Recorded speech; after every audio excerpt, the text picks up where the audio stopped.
Dates ఎలా adjust చేసుకున్నారంటే job resign చేసి వచ్చారా లేకపోతే ఎలా? అంటే నేను సినిమా చేస్తున్నానని ఎవరికీ తెలీదు. ఏదో ఒక లోన్ ఏదో తీసుకుంటానని మా కంపెనీలో లీవ్ పెట్టి వచ్చాను. యాక్చువల్గా నేను చేస్తున్నానని మా ఫ్రెండ్స్కి తెలీదు, మా రూమ్మేట్కి తెలీదు, మా మమ్మీ కూడా ఎవరికి తెలియదు అనమాట. సో అట్లా 2 weeks వన్ టైము పెట్టుకుని ఇక్కడ కూడా ఎవరైనా చుట్టాలు చూస్తారేమో మనల్ని అని భయంతో చేశాను. భయం ఎందుకంటే మనం కంప్లీట్ చేయాలి, నాది వర్క్ చూపించాలనేది మెయిన్ నా ఆశ. ఏంటంటే వర్క్తోనే మాట్లాడతాను మామూలుగా, అంటే చెప్పటం నాకు భయం, ఎందుకంటే చేయలేనేమో, చేయకపోతే ఏమంటారు అనే ఉద్దేశంతో ఉంటాను. అందుకని చెప్పలేదు ఎవరికి. తర్వాత వన్స్ నేను కంప్లీట్ చేసిన తర్వాత మా బాస్కి చెప్పాను. మా బాస్ ఇచ్చిన ఆన్సర్ నేను షాకింగ్ అనమాట. మనకి ఏంటంటే, ఓకే డోంట్ రిజైన్, నువ్వు కావాల్సినప్పుడల్లా వెళ్ళరా, ఎన్ని రోజులు కావాల్సి అన్ని రోజులు లీవ్స్ ఇస్తాము, వెళ్ళి చేసుకుని మళ్ళీ ఇక్కడికి వచ్చాయని చెప్పారు. ఈ సినిమా కాన్సెప్ట్ చెప్పినప్పుడు మీకు ఎలా అనిపించింది? అంటే ఏ పాయింట్ మీకు నచ్చింది? సీమంతమే.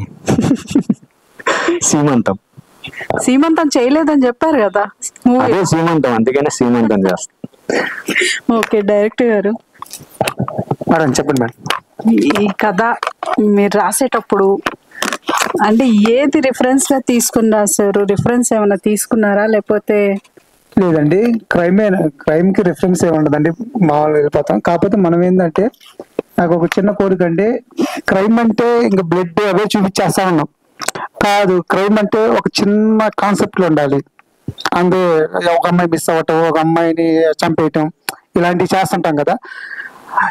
దాంతోపాటు ఒక కాన్సెప్ట్ ఉండాలి. సీమంతం చేసి ఏంటి అసలు, సీమంతానికి క్రైమ్ కి సంబంధం ఏంటి అనే చిన్న కాన్సెప్ట్ తో స్టార్ట్ అయిందండి. దాంతో కథ అంతా మొదలై అయిపోయింది. ఇంత ముందు ఒక మూవీ కూడా వచ్చింది, అంటే సీమంతం అని కాదు కానీ పెళ్లి కూతుర్లంతా మిస్ అయిపోతూ ఉంటారు, అలాగా సేమ్ అనిపిస్తుంది. లేదండి, అసలు దీంట్లో ఆ కాన్సెప్ట్ కి దీనికి సంబంధం లేదు. అంటే సంబంధం అంటే ఆ పాయింట్ ఈ పాయింట్ వేరండి. అసలు మీరు మాక్సిమం పోల్చలేరండి. మీరు టైటిల్ చూస్తేనే మీకు అర్థమవుతుంది. నేను ఎందుకు మామూలుగా డైరెక్ట్ గా శ్రీమంతం పెట్టొచ్చు కదా అని అంటారు. ఎందుకు సి పెట్టాను, ఎందుకు మంతం పెట్టాను అనేది నేను టైటిల్లోనే చెప్పాలనుకున్నాను, చెప్పాను. అది ఎంతమందికి అర్థమైద్ది, ఎంతమందికి అనేది నాకు తర్వాత సినిమా చూసిన తర్వాత ఓహో డైరెక్టర్ సీమంతానికి ఇంతకు పెట్టాడా అని పాయింట్ వస్తుందని నేను నమ్ముతున్నాను బలంగా. హీరోయిన్ మీరు కూడా సాఫ్ట్వేర్ ఇంజనీరే. సో మూవీ జాబ్ వదిలారా లేకపోతే కంటిన్యూ చేస్తున్నారా? ఇప్పుడు అయితే కంటిన్యూ చేస్తున్నా. ఫ్యూచర్ తెలీదు ఎలా ఉంటది in this field. So I'm just hoping for best. I think God has better plan. So I'll just go with the flow. అంతే. మీ ఇంట్లో వాళ్ళు యాక్సెప్ట్ చేశారా? అవును, నా ఇంట్లో అందరికీ తెలుసు. Okay, all the best. Thank you. చెప్పండి. సో ఇలాంటి ఆల్రెడీ మన చాలా వచ్చినాయండి.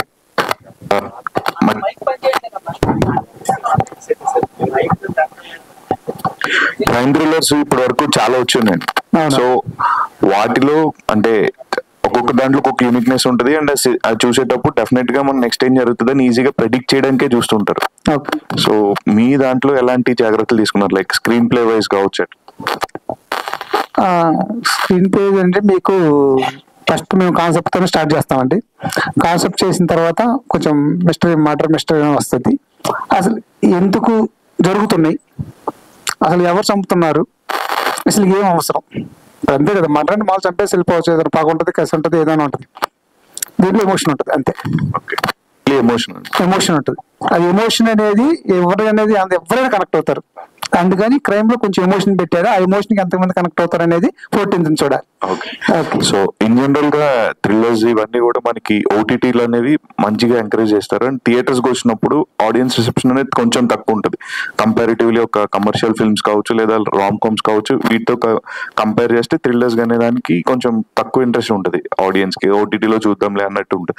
So me initial idea of making this film ఏంటి, లైక్ ఓటీటీలో రిలీజ్ చేద్దామన్నా లేకపోతే డైరెక్ట్ థియేటర్కల్ రిలీజ్ అనుకునే స్టార్ట్ చేశారా? మేము ఫస్ట్ ఓటీటీ అనుకున్నామండి.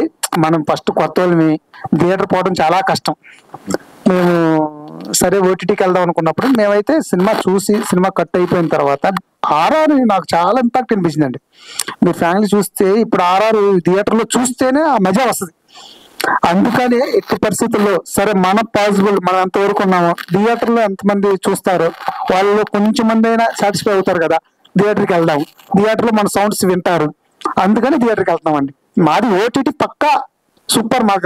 నాకు తెలుసు నా థ్రిల్లర్ నా కాన్సెప్ట్ కి ఓటీటీకి బాగుంటది. థియేటర్ కూడా ఆడియన్స్ చూడాలి, థియేటర్ చూసి జడ్జిమెంట్ ఉండాలి. అందుకని సో మీరు ఇది థియేటర్ ఫిలిం యాక్చువల్లీ. ఎందుకంటే మీరు ఆర్ఆర్ ఉంటుంది కదా, ఆర్ఆర్ ఆ ఫీల్డ్ కమర్షియల్ ఎలిమెంట్స్ చాలా ఉంటాయి. ఆర్ఆర్లో ఖచ్చితంగా థియేటర్ ఎక్స్పీరియన్స్ అనేది ఈ మూవీకి ఖచ్చితంగా చేయాలి. ఎందుకంటే ఇప్పుడు మనం మలయాళం మూవీస్ కూడా థియేటర్స్కి వెళ్ళి చూస్తున్నాం, క్రైమ్ థ్రిల్లర్ చాలా మట్టుకి. సో మీరు ఖచ్చితంగా థియేటర్కి వెళ్ళి ఎక్స్పీరియన్స్ చేస్తే ఆ మజా వేరే వేరు. All the best. Thank you. Director గారు, సార్ ఇప్పుడు సీమంతం అని టైటిల్ పెట్టారు. సి అంటే క్రైమ్ అని తెలుస్తుంది, అది ఈజీగా.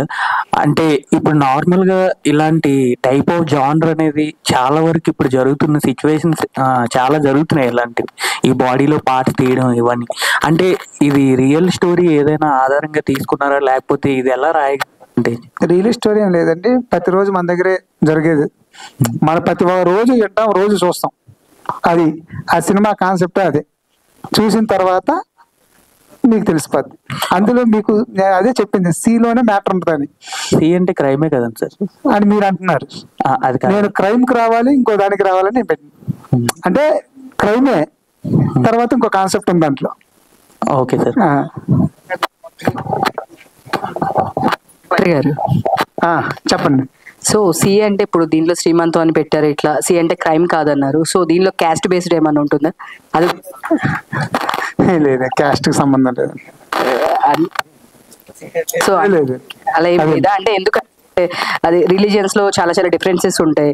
మేబీ క్రైమ్ అయినా అయి ఉండాలి, క్యాస్ట్ అయినా అయి ఉండాలి. ఈ రెండు కాకుండా ఉంటుందా? అయితే ఉంటుందండి, కంపల్సరీగా ఉంటుంది. ఓకే. సో ఇది కూడా మా వాళ్ళు ఇంక్లూడ్ చేశారు. క్యాష్ మీద ఏమన్నా? క్యాష్ మాకు రావాలండి. సో క్యాష్ మీకు రావాలనుకుంటున్నాను, నేను కూడా రావాలనుకుంటున్నాను. సో కాకుండా దీనిలో ఇంకా డిఫరెంట్ మేము వరకు మేము చూసిన క్రైమ్ లో బాడీ పార్ట్స్ తీసుకోవడము, లేదు అంటే వాట్ ఎవర్ ఇట్లా లవ్ అఫేర్స్ లో చంపేయడము, ఇట్లాంటివన్నీ మేము జనరల్ గా ఎక్స్పెక్ట్ చేస్తాము స్క్రీన్ ప్లే లో. ఇవి కాకుండా ఇంతకు మించి మీ సినిమాలో ఏమన్నా డిఫరెంట్ పాయింట్ చూపిస్తున్నారా? చూపిస్తున్నాను, కంపల్సరీగా ఉంటుంది. మీరు చూడండి, తెలుగు నేటివ్ మీకు అంతమంతా నేను చెప్తున్నాను కదా, సీమంతం చేసి చెప్తున్నా క్రైమ్ ని. అంటే మన తెలుగు నేటివిటీ కదా, మన సంప్రదాయం ప్రకారమే ఉంటది కదా, అందుకని కొత్తగా ఉంటది. మీరు ఇప్పటి వరకు చూసుంటారులేండి ఇలాంటి కాన్సెప్ట్. డైరెక్టర్ గారు, అసలు మీరు డైరెక్టర్ ఎందుకు అవ్వాలనుకున్నారు? సో ఈ సినిమా ఎందుకు తీశారు? అసలు మీ ఇన్స్పిరేషన్ ఏంటి యాక్చువల్ గా ఫీల్డ్కి రావడానికి? ఫీల్డ్ రావడానికి డైరెక్టర్ అవుదామని వచ్చానండి. డైరెక్టర్ అవ్వాలి. మీరు చెప్పే ఆ క్వశ్చన్ నాకు ఆన్సర్ నాకు అర్థం. నేను ఒక డైరెక్టర్ని చూసుకొని ఇండస్ట్రీకి వస్తాం మనం. డైరెక్టర్ అదే ఎవరా డైరెక్టర్? ఫస్ట్ చెప్పాను పూరి జగన్నాథ్ అని. నేను కూడా కమర్షియల్ సినిమా చేద్దామని కమర్షియల్ కథ రాసుకున్నాం. ఫస్ట్ సినిమాకి అవన్నీ చెల్లదు కదా, మనం పాస్ అవ్వాలి కాబట్టి ఒక క్రైమ్ కథను ఎంచుకున్నాం నా ఎక్స్పీరియన్స్ తో. ఇప్పుడు మీరు సినిమా మొత్తం షూట్ కంప్లీట్ చేసి ఇప్పుడు రాబోతున్నారు. చాలా మంది ఏంటంటే నోటెడ్ ఆర్టిస్టులు సినిమాలో ఉంటే సినిమా కమర్షియల్ గా కావచ్చు, బిజినెస్ పరంగా కావచ్చు, బాగా క్లిక్ అవుతుందని అంటారు. ఇంకొంతమంది డైరెక్టర్స్ ఏంటంటే కాంటెంటే కింగ్ అంటారు, కంటెంట్ ఉంటే అసలు ప్యాడింగ్ అవసరం లేదంటారు. సో మీరు దానిపై మీ ఒపీనియన్ ఏంటి యాక్చువల్గా? లేదండి, ఇప్పుడు కొన్ని అలాగే లేదు. కొన్ని కాన్సెప్ట్లు అయినా ఏదైనా సరే ఆర్టిస్ట్ అనేది ఇంపార్టెంట్. కొన్ని కథలు కొంతమంది మొయ్యగలరు. దీనికి నా కథకి ఎవరన్నా మొయ్యగలరు. అందుకని కొత్త అయినా పాత అయినా ఎవరైనా మొయ్యగలరు. అందుకని నేను ఎవరైనా ఓకే నాకు ఈ కథకి. ప్యాడింగ్ అయినా ఓకే, మామూలుగా నార్మల్ అయినా వీళ్ళైనా సరే మొయ్యగలరు అని చెప్పి అలా డిజైన్ చేశారండి. ఇప్పుడు ఒక క్యారెక్టర్ ఉంది, రాజు కనకాలైనా మొయ్యగలరు, మామూలుగా నార్మల్ అయినా మొయ్యగలరు అని చెప్పి మా క్యాపబిలిటీ బట్టి మా బడ్జెట్ని బట్టి మేము చేసాం అంతే. సో పోస్టర్ లో చూసుకుంటే గనుక ఇట్లా బ్యాక్ సైడ్ బ్లడ్ ఇట్లా అంతా కనిపిస్తుంది. దీనిలో మీరేమన్నా యాక్షన్ కానీ అలా ఏమన్నా చేయడం జరిగిందా? యాక్షన్ ఉంది but not something like this. అది వేరే యాక్షన్ ఉంది but as we have action in this movie.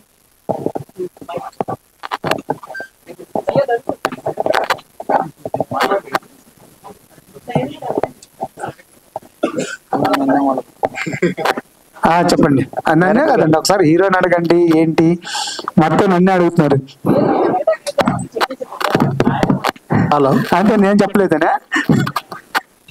Director గారు అయితే ఇంకా దాశం చెప్పండి. సినిమా ఇందాక ట్రైలర్ చూస్తే క్రైమ్ థ్రిల్లర్ లాగా ఉంది, అంటే ట్రైలర్ చూసుకుంటే. అవును. అయితే ఇక్కడ పేరు మాత్రం ఆ సీలో ఏమో ప్రెగ్నెంట్ లేడీని పెట్టారు, మళ్ళీ ఏమో పసుపు పెట్టారు, కుంకుమ పెట్టారు, ఇంకేమైనా ఏదో పెట్టారు.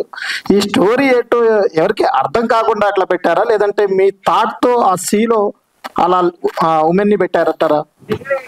లేదండి, సీమంతం అంటేనే కాన్సెప్ట్ అంది పసుపు కుంకుమ కదా, అదే పెట్టాం. ఓకే. అంటే ఈ స్టోరీ ఎక్కడి నుంచి తీసుకున్నారు అసలు మీరు? మా ఇంటిగా నుంచేనండి. మీ ఇంటి పక్కన ఎక్కడ జరిగిందా, లేదంటే ఇట్లా జరిగిందా? ప్రతి ఒక్కరింట్లో జరిగిద్దని చెప్తున్నారు కదండి. సీమంతం ప్రతి ఒక్కరింట్లో జరిగిద్ది కదా, మీ ఇంట్లో జరగదా సీమంతం? ఏమండి సీమంతం జరగని ఇల్లు ఉండదండి. నేను అడిగేది కాన్సెప్ట్, క్రైమ్ అడగదండి. సీమంతం జరిగిద్దా లేదా దాంట్లో నుంచే తీసుకుంది. ఓకే. హీరో గారు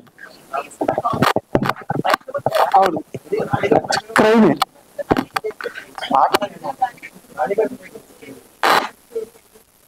అవును క్రైమ్.